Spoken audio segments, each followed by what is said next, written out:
একটা 15 সেকেন্ডের হাসির মিম, আর সেই 15 সেকেন্ডই বদলে দিল আমাদের দেশের এক সাধারণ ছেলের গোটা জীবনটা। হ্যাঁ, সোশ্যাল মিডিয়ায় রিল স্ক্রোল করতে করতে আপনিও দেখেছেন হয়তো এই ছেলেটার প্রাণ খোলা হাসি, যাকে আজ গোটা দেশ ভাইরাল লাফিং ম্যান নামেও চেনে। তেলেঙ্গানার হতদরিদ্র ঘরের ছেলে 18 বছর বয়সী অর্জুন কুমার। কিন্তু জানেন কি, এই ছেলেটার প্রাণ খোলা হাসি আজ যতটা ভাইরাল, ঠিক ততটাই যন্ত্রণায় মোড়া ওর জীবনের চালচিত্রটা, যা হয়তো 15 সেকেন্ডের ওই ভিডিওতে ফুটে ওঠেনি। অর্জুনদের সংসারের আর্থিক অবস্থা এতটাই খারাপ যে এক প্রকার আধপেটা খেয়েই ছেলেটা সংসারের জোয়াল নিজের কাঁধে তুলে নিয়েছে। কিন্তু জীবনের হাজার কষ্টের মাঝেও অর্জুনের মুখে সবসময় লেগে থাকে এক সহজ নির্ভেজাল প্রাণ খোলা হাসি, যে হাসিটাই একদিন অর্জুনের কর্মক্ষেত্রের মালিক রেকর্ড করে সোশ্যাল মিডিয়ায় পোস্ট করে দেন। ব্যাস, তারপর ঝড়ের গতিতে ভাইরাল হয় সেই ভিডিও। রাতারাতি অর্জুনের প্রাণ খোলা হাসি লাখ লাখ মানুষের মন জয় করে নেয়। খুব অল্প সময়ের মধ্যেই ভিডিওটি মিলিয়ন ভিউজ পেয়ে যায় এবং অর্জুন হয়ে ওঠে সারা দেশের পরিচিত মুখ, ভাইরাল লাফিং ম্যান। অর্জুনদের দিন আনা দিন খাওয়া সংসারে পড়াশোনা ছিল এক প্রকার বিলাসিতা, তাই সংসারের সেই কঠিন বাস্তবতার কারণেই ক্লাস 4 এর পর আর স্কুলে যাওয়ার সুযোগ হয়নি ছেলেটার।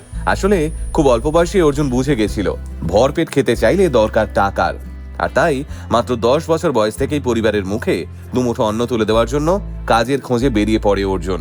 ছোট্ট ছেলেটা তখন হন্যে হয়ে এদিক ওদিক কাজের জন্য ঘুরে বেড়াচ্ছে।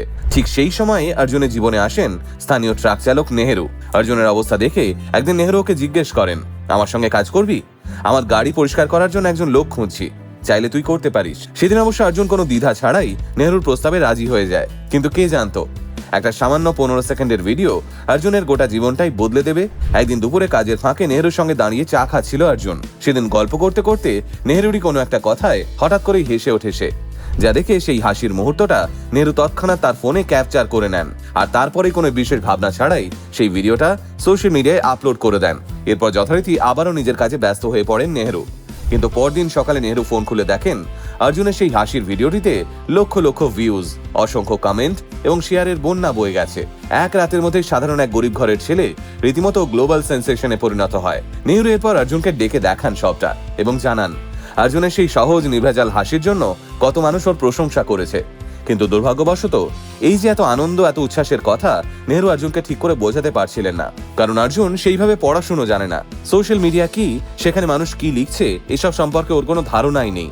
আর অর্জুনের এই দুর্বলতাটাই যেন নেহেরু বুকে এসে ধাক্কা মারে। নেহেরুর মনে হয় যে ছেলেটার হাসি দেখে আজ গোটা দেশের মানুষ আনন্দে মাতোয়ারা, সেই ছেলেটাই তো এই কথাগুলো পড়তে পারছে না। অথচ এতে তো অর্জুনের কোনো দোষ নেই। আসলে অর্জুনের মধ্যে নিজের ছোটবেলাটাকেই দেখতে পেয়েছিলেন নেহেরু, কারণ নেহেরু নিজেও একটা সময় সংসারের দায়ে মাঝপথে পড়াশোনা ছেড়ে দিয়ে কাজে ঢুকে পড়েছিলেন। ইচ্ছে থাকলেও আর পড়া হয়ে ওঠেনি তার। তাই নেহেরু ঠিক করেন যে সুযোগ তিনি পাননি সেই সুযোগটা তিনি অর্জুনকে করে দেবেন।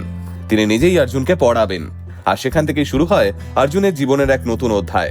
সেদিন থেকে নেহেরু শুধুমাত্র অর্জুনের মালিকই নন, বরং একজন মেন্টর হওয়ার পাশাপাশি একজন শিক্ষকও হয়ে ওঠেন।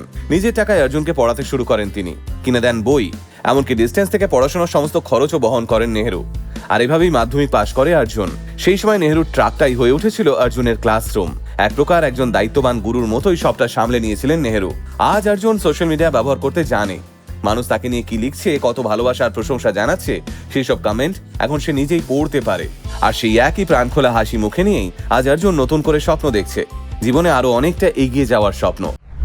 জানেন, কখনো কখনো আমাদের জীবনে এমন কিছু মানুষ এসে পড়েন যারা শুধুমাত্র পথ দেখিয়ে থেমে থাকেন না, বরং তারা আমাদের নতুন করে বাঁচতে শেখান, নিজেদের ভিতরের সম্ভাবনাকে চিনতে শেখান, আর সবচেয়ে বড় কথা নিজেকে ভালোবাসতে শেখান। আপনার জীবনেও কি আছে নাকি এমন মানুষ যিনি আপনাকেও একটা নতুন জীবন দিয়েছেন? তাহলে কমেন্টে তাকে ধন্যবাদ জানাতে কিন্তু একদম ভুলবেন না।